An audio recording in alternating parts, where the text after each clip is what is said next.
एक गांव में राघव और सुलेखा नाम के दंपति रहते थे। सुलेखा को कोई बच्चा नहीं था, जबकि उनकी शादी को कई साल हो चुके होते हैं। एक रात सुलेखा को एक सपना आता है जिनमें वह एक बुरी शक्ति वाला शैतानी बच्चा देखती है।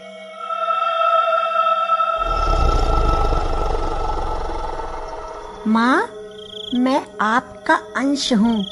मैं आपके पास जरूर आऊंगा। फिर हम दोनों मिलके इस दुनिया पर राज करेंगे।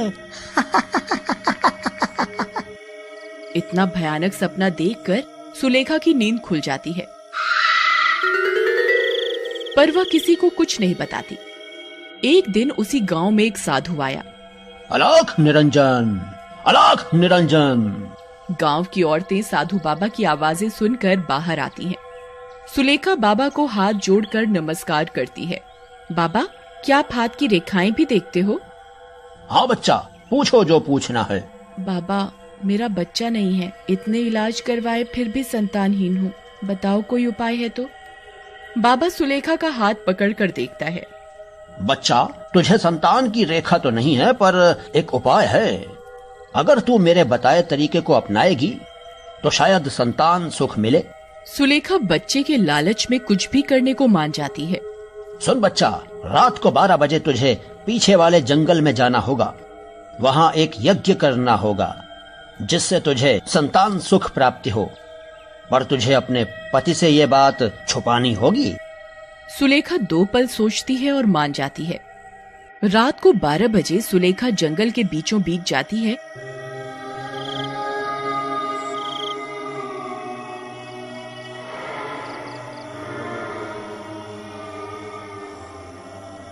और बाबा वहां यज्ञ शुरू करता है।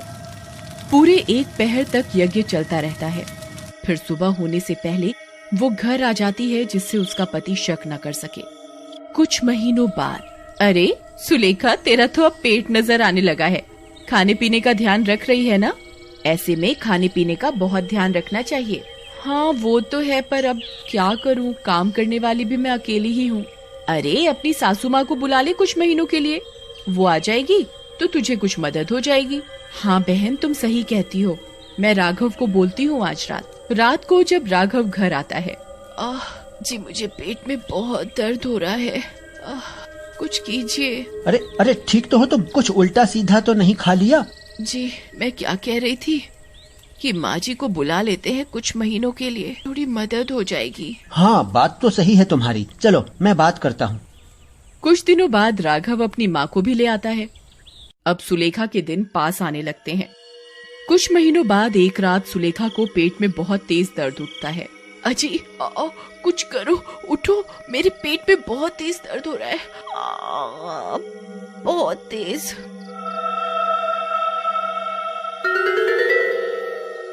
सुलेखा की चीख सुनकर राघव की माँ कमरे में आ जाती है। अरे बहू, क्या हुआ, ठीक तो हो? माँ जी बहुत दर्द हो रहा है, देखिए ना। सासू माँ जब सुलेखा का पेट देखती है तो दंग रह जाती है। अरे ये कैसे हो सकता है? अभी तो 6 महीने हुए हैं और इसका पेट इतना ज्यादा कैसे?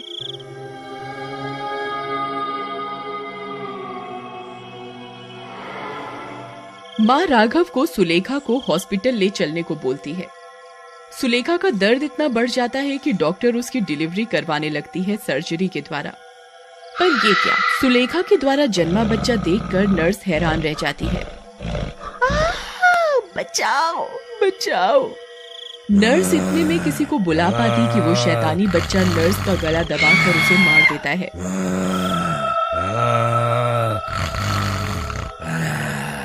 माँ जब बच्चे को उठाने जाती है तो हैरान हो जाती है। नर्स की लाश वहीं पड़ी होती है और उस शैतानी बच्चे के हाथ बहुत बड़े बड़े होते हैं। उसकी आंखों से काला धुआं निकल रहा होता है। माँ भागते भागते राघव के पास जाती है। क्या हुआ माँ, इतनी डरी हुई क्यों हो? मेरा बच्चा तो ठीक है ना, कहो ना। राघव, तेरा बच्चा कोई आम बच्चा नहीं है, वो एक शैतानी बच्चा है और वो किसी को नहीं छोड़ेगा। राघव और माँ बात कर ही रहे होते हैं कि वो शैतानी शक्ति वाला बच्चा वहाँ आ जाता है और उसकी माँ को मारने लगता है। मैं इस दुनिया में आ चुका हूँ, अब सिर्फ मेरा राज होगा। और वो राघव की माँ की भी जान ले लेता है।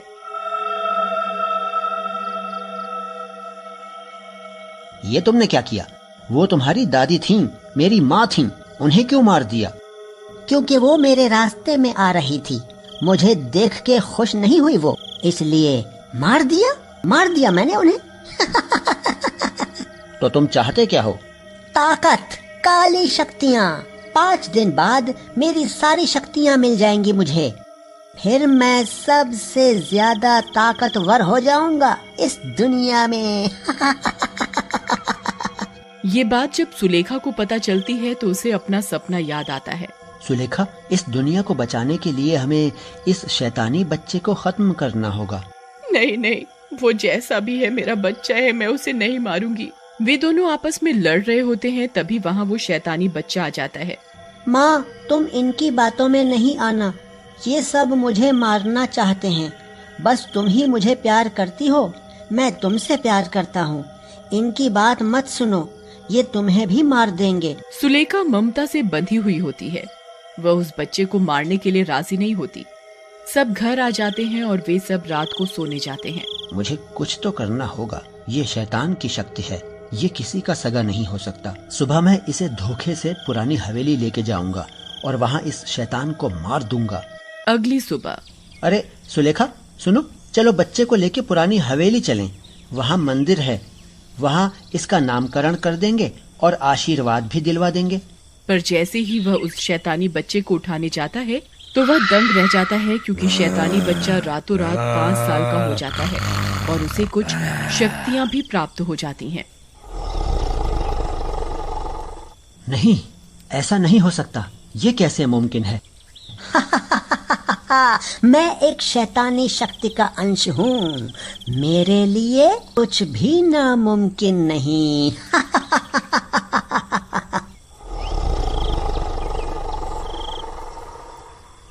नहीं, ऐसा मत करो बेटा, ये तुम्हारे पापा हैं।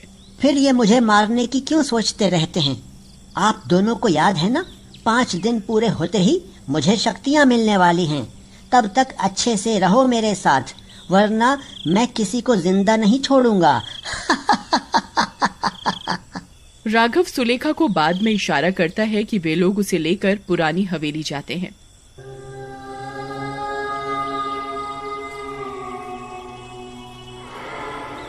वहाँ राघव ने पहले ही एक सिद्ध पंडित को बुला रखा होता है। देखो, आपको जो करना है करो, पर मेरे बच्चे को कुछ नहीं होना चाहिए। तुम चिंता नहीं करो, मैंने बात कर ली है। इस पूजा से जैसे ही इष्ट देवता की चमकती नजर इस शैतान पर पड़ेगी तो इसकी बुरी शक्तियाँ खत्म हो जाएंगी। तुम बस इसे यहाँ देवता की मूर्ति के सामने ले आओ। सुलेखा उसे एक जड़ी बूटी सुंघाकर बेहोश कर देती है और मूर्ति के सामने लाती है। अब आप लोग मेरे साथ साथ इन मंत्रों का उच्चारण कीजिए। इसके होश में आने से पहले हमें सारे नियम करने होंगे। विधि नियम शुरू होता है और करीब 1 घंटे तक मंत्र का उच्चारण चलता है। तभी इष्ट देवता की आंखों से पवित्र शक्ति निकलती है जो उस शैतानी बच्चे पर पड़ती है।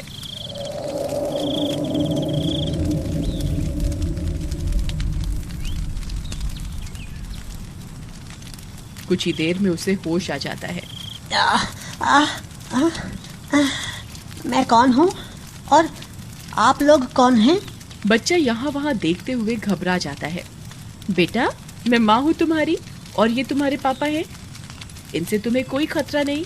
शैतानी बच्चे की बुरी शक्तियाँ खत्म हो जाती हैं। उन तीनों के वहाँ से जाते ही उस पंडित की आंखें काली हो जाती हैं और वो डरावनी हंसी हंसने लगता है।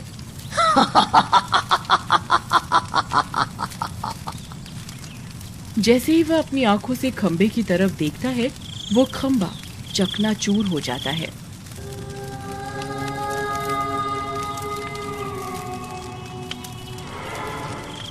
उसकी आंखें चमकने लगती हैं।